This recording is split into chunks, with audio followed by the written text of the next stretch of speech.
guys, welcome to Better Bachelor. My name is Joker with a face for radio and a voice for print. This comes from a channel called the China Observer. Now, this video came out a day ago. It has about 150,000 views, so it definitely resonated with a lot of people. They say 800 women attend matchmaking event. No men show up. China's men rebel. Leftover women panic. I've already done a video about men not showing up to these dating events, so I didn't really want to make this video about that. What I do want to make this about is how the choices that are being made today, we're living through them. We're going to see the fallout of these, and we're actively living through this moment. And I think this is such a big moment to be living through, and not enough people are realizing exactly what's going on. Year by year by year, we're watching the slipping away of a healthy, decent society. And no one, while we talk about various issues on this issue of dating and marriage and relationships and children, all of this is the most important issue, because the decisions today are not just going to affect you in a year or 5 years or 10 years. They're going to affect civilization for 40, 50, 60 years onward. Right now in South Korea, with their current birth rates, they're done by 2100. They're just gone. That's an entire civilization off the map because of the entitlement of many of these women. I'm going to play this video. I'll give you an example. And then I specifically want to talk about a court case that is going viral in China. And it's causing another rift between men and women, to the point that men are actually pointing to this case saying this is why we're not getting involved with women anymore. Well, here's the court case that I wanted to speak of. And this is sending reverberations through the Chinese dating system, the Chinese marriage system. It's a case kind of similar to Amber Heard and Johnny Depp's as far as popularity. But the key difference is it's a case where a woman accused a man of doing something improper, even though they were engaged, even though they had signed documents, even though they were living together, or at least spending a lot of time together. And she cried foul, and she said he did something inappropriate, and the court found him guilty of it and gave him 3 years. And this instantly put a chill down the spine of every man thinking of dating or marriage in China. The case is called the Shanghai Datong engagement case, and it involved a man with a surname of Xi and a woman with a surname of Wu. They were engaged in May of 2023. On May 2nd, 2023, Xi allegedly raped Wu despite her resistance, leading to his arrest and a 3-year prison sentence. The case sparked national debate over consent, marriage, and gender rights. The verdict was upheld on a retrial on April 2025. It was controversial, with some supporting it as a stand for women's autonomy and others questioning the evidence, including Wu's intact hymen. The case was added to China's Supreme Court case repository, emphasizing its legal significance. As a chronic would say, no hymen, no diamond. Apparently, her hymen was still intact, and so they hadn't done anything that was inappropriate or forced, as the court alleges. Distressed by the incident, Wu, the woman, set fire to the bedroom furniture and living room curtains and reported the incident to the police the same night. Xi was detained by the police on May 5th, initiating a legal process that would draw significant public attention, media attention. The People's Court initially sentenced Xi to 3 years in prison for rape, a verdict announced on December 25th, 2023. The court's decision was based on findings from local police investigation, which determined that Xi's actions constituted rape, violating Wu's will. The judgment highlighted Wu's resistance and her immediate report to authorities as key evidence. So what was her resistance? Apparently she left because she didn't have any marks on her, and we'll read more about that. Her resistance was leaving, lighting things on fire, and immediately going to police. I don't know about you, but I could get up from my desk right now, immediately go to the police and say 15 minutes ago something happened. And you're using the evidence of the fact that I say it happened such a short time ago as evidence. That is ridiculous. That is kangaroo court type material. Xi, of course, appealed the verdict with his mother, stating that he rejected the judgment and immediately filed an appeal. They retried it on April 15th, and they still found him guilty. The case relied on circumstantial evidence. That is the point that makes the men afraid. I want you to understand this. When it's just he said, she said, courts overwhelmingly support the women. That is why men are afraid. If it's a he said, she said, men know we lose. They say the case relied on circumstantial evidence, including Wu's emotional distress, meaning crying, injuries. We'll hear about the injuries in a second, and her actions following the incident, such as setting fire to furniture. So because she supposedly flipped out and set fire to furniture, that means that he's guilty. If you want to know what this is really about, here's what it's about. Immediately after the incident, Wu reportedly demanded that Xi amend their property deed to include her surname and requested an additional 100,000 yuan, or approximately $13,000, in betrothal gift money, a traditional Chinese marriage custom in some rural areas. This demand fueled speculation that the accusation might have been motivated by financial disputes, though that was not substantiated in court. Well, how could it be substantiated in court when it's he said, she said? You either believe her or you don't. So you're going to tell me the minute after he her, she turned around and said, I want $13,000 in additional betrothal gift money, and I want you to amend the property deed to put my name on it a year early. And when the mother and the family said no, she went straight to the police. Why would she ask for the amendment and changing all these things before going to the police after this horrible, heinous atrocity had occurred to her? The case garnered significant public interest, sparking widespread debates on social media and in public discourse. Marriage and gender roles. The case highlighted tensions between traditional marriage customs, such as bride prices, property expectations, contemporary views on women's autonomy. And this goes directly not only to this case in China, but in China in general, but also to India. Right now, you've got women claiming their husbands raped them. How do you do that as a husband-wife? So anytime a woman says no, if you keep pressing her and you keep saying, look, this is part of your job as a wife, what's the point of getting married? What's the point of being married if your wife can turn around and say you did inappropriate things to her that she wasn't in the mood for that night, or she did it because you were pressuring her, and they can find you guilty? What's the point? What is the point of marriage at all? They've taken every incentive away from men to get married, not only in this case, not only in China, not only in India, but here in the United States, and then act surprised when men say no. We're just not doing it anymore. Critics of the verdict, including Xi's supporters, questioned the evidence, particularly the lack of any physical signs of rape. Some expressed concerns that the case could set a precedent for false accusations, with one Reddit discussion noting, if all it took was running. They say this case became a focal point in China's ongoing gender wars, with some viewing it as a victory for women's rights and others seeing it as an example of men being unfairly targeted. A Substack post noted, this is almost certainly a scheme she set up to get money out of him. It's extortion. Give me half your house or I ruin your life. Does that sound familiar with what's going on here in the United States? You've got regret sex. Women saying men were inappropriate if she feels bad about it later. You've got guys getting kicked out of college because Title IX, and women saying a man did something and him literally not having the right to defend himself, nor it having to go to police. Just the woman goes to the college administration, says he did something, and he's out. And he's still got to pay his college fees, and he doesn't get his degree, and his name's tarnished in the news.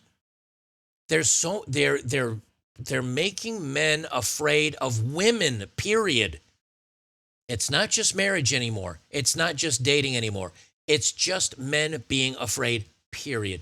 They even mention it in this video. And near the end, they say there was a court case where a man just tried to help an elderly woman, and she sued him for being nice, and he was found guilty.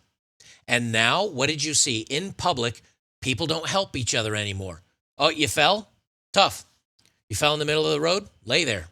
As a matter of fact, in China, if you accidentally hit somebody with your car, or they claimed you hit them with a car, you can be liable for the damages and the cost of their health, medical bills, and everything else. So what do people do? If they hit somebody with a car, they back over them a few times to make sure that they're not with us anymore, and they can't claim or point their finger at you as to who did it. That is a thing. Look it up. It's linked to a social cause, the Datong case in Shanxi province. The case involved a couple who were engaged in Datong, Shanxi province. After their engagement, they had sexual relations. Later, the woman changed her mind and reported the man for rape. The man showed proof of bride price and engagement agreement, saying they had a marriage contract and the act was consensual. He also provided chat records and surveillance videos showing the woman did not show signs of distress afterward, but the court still convicted him of rape. At the engagement banquet, they signed a promise that after 1 year of marriage, her son would add the woman's name to the property deed. But the day after they became intimate, the woman asked her to add her name early and then reported rape. According to Ms. Zheng, her son told her that they had disagreed about adding the name early. Emotions ran high, and they had an argument in the elevator. Ms. Zheng said that during the second trial on March 25th, they presented more than 40 pieces of evidence. They wanted the court to find the facts fairly and reasonably, and to accept their questions. So they provide evidence of texts before and after that said everything was fine. She wasn't distressed. They provided the fact that she basically was trying to extort them. Didn't matter. What was the evidence they had? Because remember, they said her hymen was intact. She had no physical markings on her body, and everything was still intact. The seal wasn't broken. Doesn't matter. Doesn't matter. And because of this, men are terrified. I'd be terrified if I went out with a woman and they did a medical examination and said, nope, he definitely did not physically penetrate. Nope, there's no scratches, there's no DNA, there's no under the nail, there's nothing. Well, she said it happened, and she flipped out and started burning his place down. It must have happened. Wouldn't that in and of itself, as a man, would be enough for me to say, no way would I ever get involved with a woman? Can you blame the men for being afraid of women in general? And then, mainstream news or conservatives or whoever else comes out and say, oh, yeah, but the odds of it happening, or oh, it's so low. Or if you start looking at all the cases and all the problems with divorce and all the problems with marriage and all the problems with child custody and all the accusations where women regret doing something and then went to the police, if you look at all those and start adding them up, it is not a small collection. It is not a small number. And then you add stuff like this, and it's taken away every incentive for men to just be with women. The incentive structure is what they're tearing down. And then they complain everything's falling apart. But it's your cause. You're the one that's making it happen. It is directly your fault. This case sparked heated discussion online. Many said, looks like a failed marriage scam and then a false claim. Others said, sue the woman for extortion. It's clearly a setup. Some asked, when will men's legal rights be protected? Does the woman have connections? Many expressed fear about marriage, saying no one dares to marry now. Courts convict men without solid evidence, protecting marriage scammers. Who would still want to get married? April 16th was jokingly called No Marriage Day online because the second trial in the Datong engagement case upheld the original verdict. Many people started mocking it, saying the robber didn't wear a mask, but a wedding dress instead. Though it's a joke, it shows how surprised people were by the result. The Shanxi Datong engagement case is a mess. It's a scam using engagement as a cover and marriage as a money-making tool, what they call a honey trap. Normal people don't do this. The women took the bride price, the engagement was set, and the ring was given. That means they were ready to live together. Who would send their fiancé to jail over something like this? Men don't even dare to share a bed now, even after 30 years of marriage, because they are afraid. If courts keep convicting men like this, it will open the floodgates. For people with bad intentions, this is a clear way to get rich fast. Just come and grab the money. Understand the ramifications of this. We have similar things happening in the United States, not nearly to the same degree, but to believe women, and no matter what, we need to trust them. Look at what's going on in India. At a certain point, as a man, you do have to feel like you're second-class citizen. You do have to say, you know something, I'm gonna look out for myself. I'm gonna watch my back. A lot of people say we're overreacting as men. Okay, maybe so. But given the fact that all these negative things can happen, and then you see the number of men that aren't happy in their marriages, even when it lasts, and the number of men that are divorced, which is 45% here recently, it's a failing business model. It is a failing love model. It is a failing everything. And I do believe that whether you're socialist or part of the left or authoritarian or whatever, I do believe this is what they want. The weirdos at Davos have always said, like Bill Gates and all the other ones, we need to depopulate the planet. They're not going to depopulate it by handing out little poison pills directly to you. They're going to poison the well by feminism and all these other causes that make women entitled, insufferable, awful, and marriage rates and dating and men and women just split apart naturally. It's happening. And we get in trouble for noticing it. We're the bad guys for pointing it out. We're the bad people for saying, we want this fixed. You need to pay attention to this. You need to clean this up. We're told we're butthurt or incels or whatever. That's not how this works. We're just the canaries in the coal mine. We're warning you of the problem, and we're being tossed out of society because of it, or we're called names or everything else. I disagree. I think we're the smart ones. I think we see the writing on the wall, and we're just choosing to protect ourselves. This vlogger said the case has had a huge impact and everyone online is watching. The controversy continued after the second trial. Now, I want you to notice something.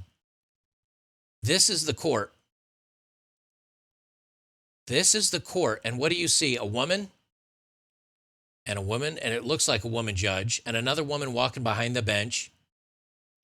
It's all women. It's all women. So now you have women finding men guilty with no evidence. If it were a man sitting here, I wouldn't feel any better about it. But it does go to say, with feminism and everything else, they hate men. They come right out and say it. So of course they're going to believe women. They've been told to believe women. And now you have women basically throwing guys under the bus. If this is your court, do you understand why men are just avoiding it? In law and public opinion, many say the evidence for rape is insufficient and criticize the courts for convicting when there's reasonable doubt. Some compare this case to the 2006 Nanjing Peng Yu case, saying such verdicts tear apart social trust. In 2006, Peng Yu helped an elderly woman who fell but then was sued. This led to people saying, who dares to do good deeds anymore? It's said that after the Peng Yu case, Good Samaritan dropped sharply. Similarly, after the engagement case, extreme self-protection strategies started to emerge, such as notarizing premarital sexual consent and refusing sex in marriage. This incident made Chinese men even less willing to marry. Life pressures already weighed heavily on marriage, and now the Datong case hit Chinese men hard again. Let me ask you this. We know the truth of this. Men are getting pre-marriage certificates to sleep with their fiancés, and they're getting them notarized. This is like a permission slip to sleep with a girl at the end of the night. There's a problem with this, though. The woman will say, I felt pressured. He pushed me into it. I wasn't comfortable, but I did it because he threatened me. And the court would say, well, we're not going to, who cares if you have this agreement that's been notarized? Obviously, something changed. You turned into a monster, and now we're going to throw you in jail anyway. There's nothing that will protect men in this situation, no matter what they're doing. Now, again, the dumb guys go out there and they say, well, I'll just get a notary. I'll get something notarized. If you understand how this system works and how much they dislike men and how much they'll praise women for being stunning and brave and all the things, if you understand the writing on the wall, you're not going to do it. This is why we jokingly say many times, all roads lead to MGTOW. All roads lead to men going their own way. Because eventually you see enough of these stories and enough of these incidents and enough problems, you decide to stay away. And it's not just the Western countries now. Asia's going through it. South America's going through it. And don't think for a minute that if anybody came from, I don't know, South America or whatever, and within a generation, within maybe one generation, they wouldn't see all this and say, I can take advantage of the system. I can take advantage of the system. I can take advantage of men. I can take advantage of the courts. I can get free money. People sure seem to like a lot of free money recently. Don't think they wouldn't find a way to make it happen. The panic is real, but it's not just the panic of older women. We've got to be honest about this. It's also the panic of younger men, realizing that they will never have the woman, the sex, the family, the house on the hill, economic stability. The panic is real for them too. The panic is real for the Chinese government and many other governments, watching birth rates collapse, watching men that are disinterested in serving in the military or being police or being firefighters or wanting to participate in society because of the own rules and the own laws they've set forth. They've ostracized men to the point where men now just look out for themselves and their fellow man, so long as that fellow man's not part of the court system or the government or anything else. I look out for my neighbors. Now, granted, I'm out here in the middle of the woods with, just a few other neighbors around me. I can hear them in, sometimes 10, 11 o'clock, probably after they've had a couple of beers, enjoying their Second Amendment, because I hear the bangs and the plinks of plates and people laughing and having a good time, guys laughing and having a good time. Now, granted, I'm not over there hanging out with them because I'm usually here working or doing something else, and I don't tend to be around people with those two combination of things, beers and bangs. I don't put those two things together because I like all my toes and things like that. But the point is, out here, we're going to look out for each other. Am I going to worry about some guy in the city? Am I going to worry about some woman in the city? No, I'm going to keep to myself. I'm going to live in my little farm out here in the middle of the woods. And I think more and more men are doing that. I think they just worry. They worry about society, and they don't want to support a society that hates them, that throws them in jail on the whims of a woman. Can you blame them? Guys, if you like my work, please support me over at betterbachelor.locals.com. Got a great community of like-minded guys. Tonight, I will be streaming. Tonight being, what's today, Tuesday? Yes, Tuesday.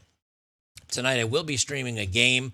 It's where I just play a video game in the background. We hang out. We talk about issues. We talk about society. We talk about laws. We talk about relationships. We talk about all the things that affect men. So really, the video game kind of becomes the secondary thing while we just have a really good chat session. If you'd like to check that out, that's over on betterbachelor.locals.com for supporters, or you can go over to Rumble. The channel name is Odd Man Out. We hang out, we have some discussions, and we have a good time. So hope you come over and check it out, and I'll see you guys in the next one.